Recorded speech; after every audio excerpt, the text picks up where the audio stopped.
আগামী 12 ফেব্রুয়ারি বৃহস্পতিবার আসন্ন ত্রয়োদশ জাতীয় সংসদ নির্বাচনে মৌলভীবাজার রাজনগর 3 আসনে বিএনপি মনোনীত দানের শীষের প্রার্থী মৌলভীবাজার জেলা বিএনপির সাবেক সভাপতি, সাবেক সংসদ সদস্য ও জাতীয় নির্বাহী কমিটির সদস্য এম নাসের রহমান 29 ডিসেম্বর সোমবার দুপুর 12 ঘটিকার সময় মৌলভীবাজার জেলা প্রশাসকের কার্যালয়ে জেলা প্রশাসক মোহাম্মদ তৌহিদুজ্জামান পাবেলের হাতে স্বহস্তে মনোনয়নপত্র জমা দেন।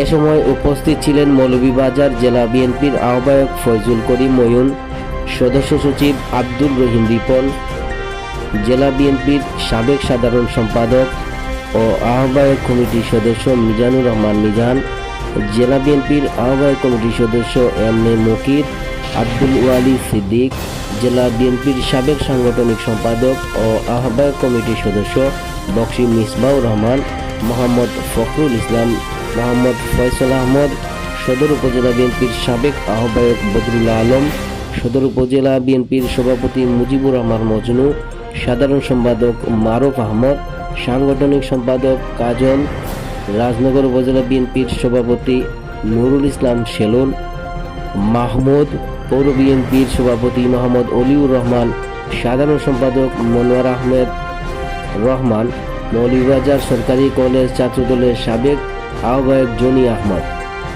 মৌলভীবাজার জেলা ছাত্রদলের সাধারণ সম্পাদক মোহাম্মদ হুসাইন আহমদ সহ বিএনপি ও অঙ্গ সংগঠনের নেতৃবৃন্দরা এ সময় উপস্থিত ছিলেন।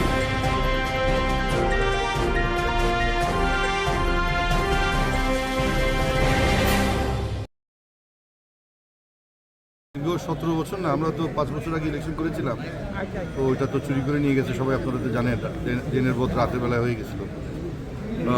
সেই অনুপাতে হয়তো আপনি বলতে পারেন 17 বছর পরে, হ্যাঁ ওইটা তো আর ইয়ে করে আসেনি। এরপরে এখন আপনারা জানেন 15.5 বছর একটা স্বৈরাচার ক্ষমতায় অধিষ্ঠিত ছিল, ক্ষমতা ছাড়ার কোনো ইচ্ছা ছিল না তার। ছাত্র জনতার আন্দোলনে গত বছর আগস্ট মাসে তার বিদায় হয়েছে। এখন 2008-এর নির্বাচনটাও কিন্তু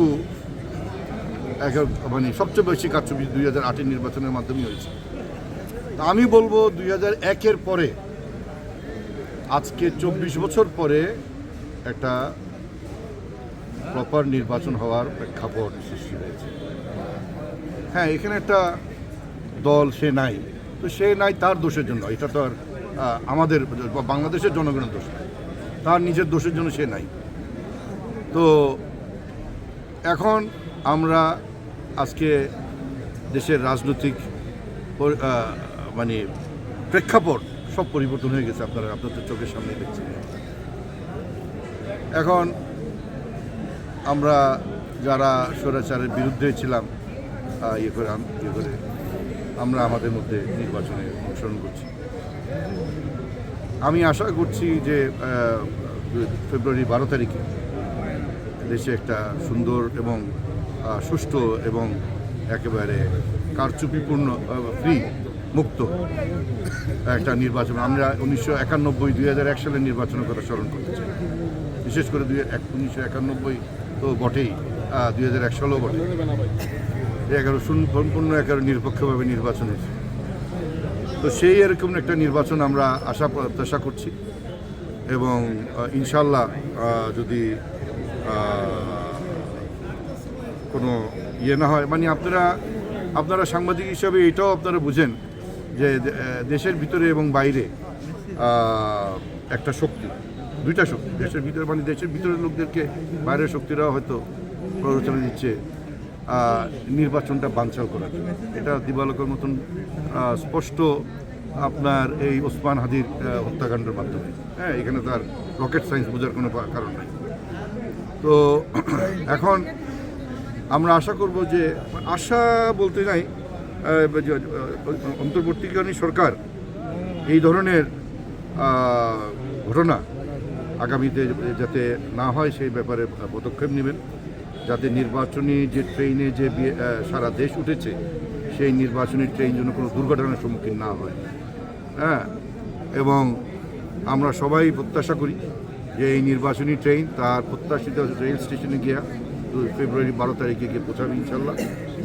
এবং এই দেশ এবং দেশের জনগণ আজকে এই 12.5 কোটি, না আমি জানি না কত, 12 কোটি 80 লক্ষ বোধহয় ভোটার নির্বিঘ্নে তাদের ভোটাধিকার প্রয়োগ করবেন।